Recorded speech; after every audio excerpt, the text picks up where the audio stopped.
بسم الله الرحمن الرحيم السلام عليكم ورحمة الله وبركاته kulanti wacan oo wanaagsan dhammaanba dhageystayaasha qiimiga iyo qaayaha mudan ee hawada nagala socda waa codka Soomaalida Finland SSM oo idiin soo gudbinaya wararkii fayruska corona ee dalkan Finland iyo caalamka intiisa kale. aan ku horeyno dalkan Finland ee hay'adda caafimaadka iyo nolol wanaaga THL ayaa shaaca ka qaaday in maanta Arbaca laga helay fayruska corona 204 qof oo hor leh oo dalkan Finland ah. tirada guud ee dadka laga helay fayruska ayaa ka dhigaysa intaasi 12,703 qof waxaana ilaa haatan ka bogsaday xanuunka 9,100 qof. meelaha ugu badan ee faafista aadka ay ka jirto sidii caadiga ahayd waa magaalooyinka Helsinki iyo gobolkan Uusimaa oo laga helay 102 qof oo hor leh. Helsinkina 55, Espoo 19 iyo Vanto iyadana 19 iyo sidoo kale Vaasa oo laga helay 37 qof oo cusub. guud ahaan 38 magaalo oo dalkan Finland ayaa maanta fayruska laga helay. sida ay sheegtay hay'adda THL isniintii kadib waxa uu dhintay fayruska awgees 4 qof taasoo tirada guud ee inta u dhimatay cudurka corona awgees ee dalkan Finland ka dhigaysa 350 qof.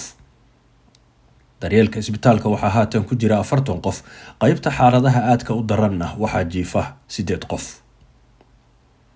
kooxda isku duwidda arrimaha corona ee caasimadda iyo hareeraheeda ayaa waxa ay soo jeediyeen in shaqaalaha jooga dhammaanba goobaha shaqada ee caasimadda iyo nawaaxigeeda ay xirtaan afshareerka. sidoo kale waxaa la soo jeediyey ama loo soo jeediyey waalidiinta carruurtooda ay xanaanada dhigtaan in ay xidhaan afshareerka marka ay carruurtooda geynayaan xanaanada iyo marka ay kasoo kaxaynayaanba. sidoo kale waxaa la soo jeediyey in wixii ka weyn da'da 15 sano ay qaataan afshareerka marka la joogo goobaha waxbarashada ee dugsiyada sare, macaahidda iyo jaamacadaha. sidoo kale marka la saaran yahay gaadiidka dadweynaha, dukaamada dhexdooda iyo munaasabadaha kala duwan. waxaana afshareerku uu aad muhiim u yahay xaaladaha ay tirada dadka goobta jooga aadka u badan tahay. waxaana goobahaas ka mid ah shirarka, siminaarada, goobaha nasashada iyo kulamada diiniga ah ee masaajidda iyo kaniisadaha. kooxda isku duwidda arrimaha corona ee caasimadda iyo hareeraheeda ayaa waxay kaloo soo jeediyeen in ay habboonaan lahayd in isu imaatinka iyo kulamada kooxaha aanay ka badnaan 20 qof.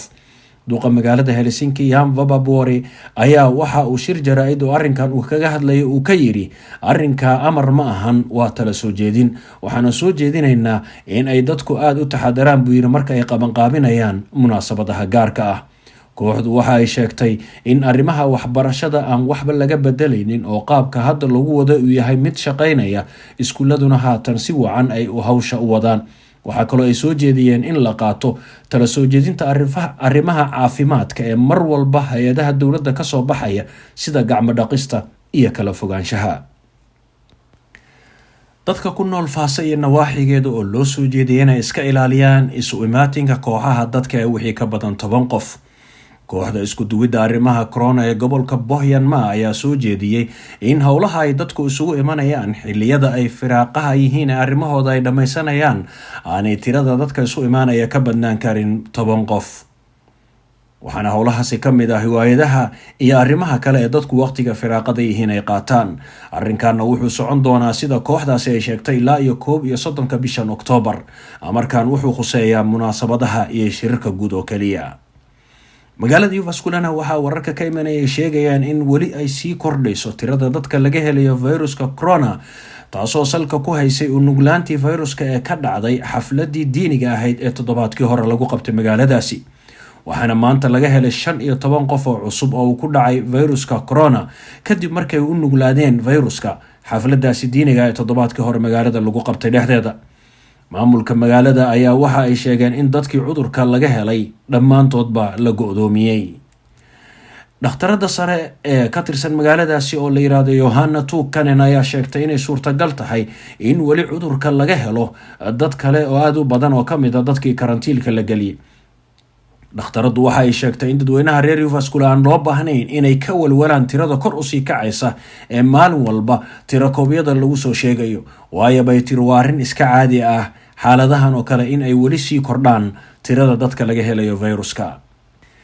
madaxa isbitaalka jaamacadda Hus Mr. Juha Tuominen ayaa shir jaraa'id oo ay isaga iyo duqa magaalada Helsinki ku qabteen maanta xarunta magaalada, waxa uu sheegay in xaaladda soo ifbaxa fayruska corona ee dalalka Yurub qaarkood ay 10 jibbaar ka badan tahay tan Finland, taasoo bixinaysa buu yiri digniinta in fayrusku aad u faafayo. dalalka Sweden iyo Denmark 2 jibbaar ay ka badan yihiin dalka Finland. Sidoo kale dalka Estonia ayaa tirada maalinkii laga helaa fayruska ay ka badan tahay tan dalka Finland, waxaana Juha Tuominen uu sheegay in dalalkaas haatan xaaladoodu ay khatar tahay oo fayrusku u wareegay dhanka dadka da'da ah. Sidoo kalena waxa uu sheegay in dhimashadu ay dalalkaas mar labaad kor u sii kacayso. haatanna wararka guud ee caalamka intiisa kale iyo fayruska corona. aan ku horeyno dalka Spain ayaa tirada dadka laga helo fayruska corona waxa ay kor u dhaaftay 900,000 oo qof, iyadoo ay u dhinteen fayruska awgiis in ka badan 33,000. waxaana dowladda dalkaas Spain toddobaadkii la soo dhaafay ay bandow ku soo rogtay qaybo ka mid ah magaalada caasimadda ee Madrid. sidoo kale qaybta Catalonia ayaa iyaguna sheegay haatan in muddo 15 maalmood ah ay xiri doonaan baararka iyo maqaaxiyaha. hay-adda WHO ayaa ka digtay in fayruska corona uu dhibaato ku yahay dagaalkii lagala soo horjeeday cudurka tiibishada. warbixin sanadeedkeeda ayaa hay-adda caafimaadka adduunka WHO waxa ay kaga digtay in cudurka safmarka corona uu keeni karo dhibaato hor leh oo wiiqaysa dagaalkii lagala soo horjeeday cudurka tiibishada. waxaa hay-addu sheegtay in dalalka la ildaran cudurka TB-da sida Hindiya iyo Koonfur Afrika ay awoodoodii la xiriirtay dhanka aqoonsiga cudurka tiibishada iyo daaweyntiisaba u wareejiyeen dhanka la dagaalanka fayruska corona. WHO waxa ay sheegtay in iyadoo cudurka tiibishada uu yahay adduunka oo dhankan ugu dilista badan cudurrada faafa, ayaa waxaa suurtagal ah in sanadkan uu galaafto qiyaastii in ka badan 200 ilaa 400 oo kun tiradii dhimashada ee sanadka hore. waxaana sanadka hore u dhintay cudurka tiro gaaraysa 1.4 milyan oo qof. ka hor cudurkan safmarka corona, dalal badan oo dunida ka tirsan ayaa horumar la taaban karo ka sameeyay howlaha looga hortagayo faafista cudurka tiibishada sida ay sheegtay WHO. waxaana natiijada howlahaasi ay noqotay in tusaale ahaan intii u dhaxaysay sanadihii 2015 ilaa 2019 ay tirada soo ifbaxa cudurka tiibishadu hoos ugu dhacday 9%. tirada dhimashaduna ay hoos ugu dhacday 14%. inkasta oo cudurka tiibishadu uu yahay cudur lagu arko dhammaan caalamka oo dhan, haddana 95% faafista iyo dhimashada cudurku waxa ay ka dhacdaa dalalka soo koraya. dalka Croatia ayaa 24 saac la soo dhaafay laga helay 748 qof oo ku dhacay fayruska corona, waxaana dowladda dalkaas ay soo saartay go'aano looga hortagayo faafista fayruska. dhammaan baararka iyo maqaaxiyaha ayaa la xiray. waxaa khasab laga dhigay qaadashada afshareerka, sidoo kalena waxaa la diiday in wixii ka badan 50 qof aysan meel isugu imaan karin. tirada guud ee dadka laga helay fayruska corona ee dalka Croatia ayaa gaaraysa 22,000 oo qof, waxaana u dhintay cudurka 334 qof. wadamada Bulgaria, Poland iyo Ruushka ayaa iyagana aad looga soo deyrinayaa xaaladda faafista fayruska ee ka jirta. ruushka waxaa 24 saac la soo dhaafay laga helay 14,231 qof iyo 239 qof oo iyaguna u dhintay, taasoo tirada guud ee dadka laga helay fayruska tan iyo intii uu bilowday cudurkan safmarka ee corona ka dhigaysa in ka badan 1.3 milyan oo qof, waxaana u dhintay in ka badan 23,000 oo qof. Poland ayaa iyaduna sheegtay in 24 saac la soo dhaafay laga helay fayruska 6,526 qof, waxaana u dhintay 116 qof, taasoo tirada guud ee dadka laga helay fayruska ee dalka Poland ka dhigaysa 141,000 oo qof. dhimashaduna waxa ay maraysaa 3,217 qof. Romania ayaa iyaduna waxaa la sheegay inay gelisay dalkeeda xaalad degdeg ah ilaa iyo bartamaha bisha November cudurkan safmarka ee fayruska corona awgiis, waxaana dalkaas Romania maalin walba laga helaa tiro ka badan 3,000 oo qof oo qaba fayruska corona. dowladdu waxa ay joojisay dhammaanba munaasabadaha gaarka ah sida kuwa diimaha iyo aroosyada ee lagu qabanayo gudaha iyo banaankaba. waxaa intaa dheer oo khasab ay ka dhigtay isticmaalka afshareerka.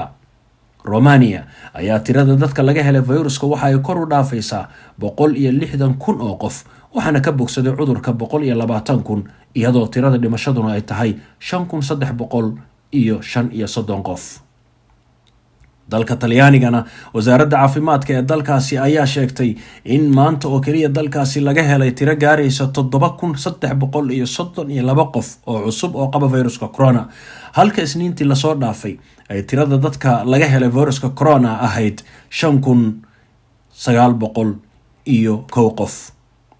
tirada dhimashada ee maalinlaha ah ayaa kasoo yaraanaysa intii ay ahayd mowjadii koowaad ee cudurka safmarka ee viruska corona ee gugii lasoo dhaafay, waxaana tusaale ahaan maanta u dhintay viruska awgeed sida wasaaradda caafimaadku ay sheegtay 43 qof, halka ay gugii lasoo dhaafay tirada dhimashadu maalin walba ay ka ahayd ugu badnaan 900 oo qof. ugu dambeyntiina dalka Ingiriiska ayaa maanta laga helay viruska corona tiro gaaraysa 19,724 qof, taasoo ka badan 2,490 qof intii ay ahayd shalay. waxaa intaa dheer oo lagu soo waramayaa in tirada dhimashadu ay maanta ahayd 137 qof. dhammaan dalkaas Ingiriiska waxaa ka jira xayiraado cusub oo dowladdu ay ku soo rogtay si looga hortago faafista viruska, iyadoo dalka loo qeybiyo 3 qaybood oo kala ah qayb xaaladeedu ay tahay dhexdhexaad, qayb xaaladeedu ay sareyso iyo mid khatarteedu ay aad u sareyso. magaalada Liverpool ayaa ah goobaha xaaladda khatarta ah ee aadka u sareysa ay ka jirto, waxaana lagu soo rogay magaaladaasi xayiraado adag oo ku saabsan dhanka kulamada iyo dhaqdhaqaaqyada kale ee nolosha. wararkii viruska corona haddii aan inta uga baxno oo markana aan u jaleecno dhankaas iyo wararka amniga la xiriira, ayaa booliska qaybta ka hortaga dhibaatooyinka iyo dambiyada ee magaalada Helsinki waxa ay u soo jeedinayaan waalidiinta dhammaantood in ay la socdaan xaaladda caruurtooda. sarkaal sare oo ka tirsan qaybta ka hortaga dhibaatooyinka iyo dambiyada ee booliska Helsinki, Janne Korhonen, ayaa u soo jeediyay waalidiinta inay la socdaan xaaladda caruurtooda kalena sheekaystaan halka ay aadayaan, xilliyada ay firaaqaha yihiin iyo waqtiga imaanshaha guriga. sarkaalku wuxuu sheegay in maadaama iskuuladii la furay lana galay mugdigii xilliyada dayrta iyo jiilaalka, ay dhalinyaradu inta badan isugu yimaadaan beeraha nasashada, waxaana mugdiga jiro awgeed uu ku bixiyay dhalinyarada qaarkood ama uu ku dhiirigeliyey in ay ku dhiiradaan inay dhacaan dhalinyarada kale ee wadada maraysa. waxyaabaha haatan dhalinyaradu aadka u xiiseeyaan ee la iska dhaco waxaa ka mid ah dharka iyo kabaha tayada sare leh ee loo yaqaano meerkiga, sida Louis Vuitton LV, Gucci, Babe, Moncler, Canada Goose, Prada iyo wixii la mid ah. waa noocyada dharka, kabaha iyo alaabaha la kala xado ee markaa tayadooda aadka u sareyso. sidoo kale waxaa dhici karta in ayay boolisku yiraahdeen in gabdhaha dhalinyarada qaarkood marka ay sakhraamaan laga faa'iideysto oo xag jinsi ahaan loo isticmaalo. boolisku waxay sheegeen in sabtidii lasoo dhaafay ay ka dhacday beerta nasashada Albi ee ku taala xaafadda Basila dhacaad u weyn oo loo geystay 2 qof oo dhalinyaro ah oo wadankan u dhashay. sida boolisku ay ku soo qoreen bartooda Facebooka, waxa 10kii bishii 10aad oo sabtida ahayd saacadu markay ahayd 9kii fiidnimo ay koox wiilal oo gaaraya 10 ay dhac u geysteen 2 wiil oo beerta nasashada yimid, iyadoo wiil ka mid ah labadaas wiilna tooray la geliyay. wiilashaas dhaca loo geystay ayaa goobtii iskaga cararay, mana aanay helin hantidoodii laga dhacay. wiilkii tooreyda la geliyay ayaa isbitaalka lagu daweeyay, kadibna waxa uu aaday gurigiisa. boolisku waxa ay sheegeen iyagoo soo xiganaya wiilasha dhaca loo geystay in kooxda dhaca geysata ay ahaayeen dhalinyaro ajaaniba oo da-doodu u dhaxayso 15 ilaa 18 sano jir, kuwaasoo ku hadlayay luqadda Finishka laakiin ugu hadlaya sida lahjada dadka ajaanibta ah, waxaana ay wateen dhar madmadow iyo funaanadaha koofiyadda leh. boolisku waxa ay sheegeen in goobta dhacdadu ka jirtay ay joogeen qiyaastii 200 oo dhalinyaro ah, waxaana boolisku uu ka codsanayaa dadkii arkayay shakhsiyaadka dambiga lagu tuhunsan yahay amaba arrinkaas wax ku og in ay booliska kala soo xiriiraan emailka ah nuorisaruhma.helsinki@policy.fi ama telefoonka 029 iyadoo qoraalana warkan waxaad kala socon kartaan boggeena internetka ee Suomi Somali Media. dhegeystayaal, halka aad kala socoteen wararkii ku saabsanaa viruska corona ee Finland iyo caalamka intiisa kale, oo aad ka dhageysanayseen codka Soomaalida Finland ee SSM intaas ayaan kusoo koobaynaa. tan iyo kulantidana dambe waxaan idinku dhaafaynaa sidaas iyo nabadgelyo. wassalaamu calaykum waraxmatullaahi wabarakaatu.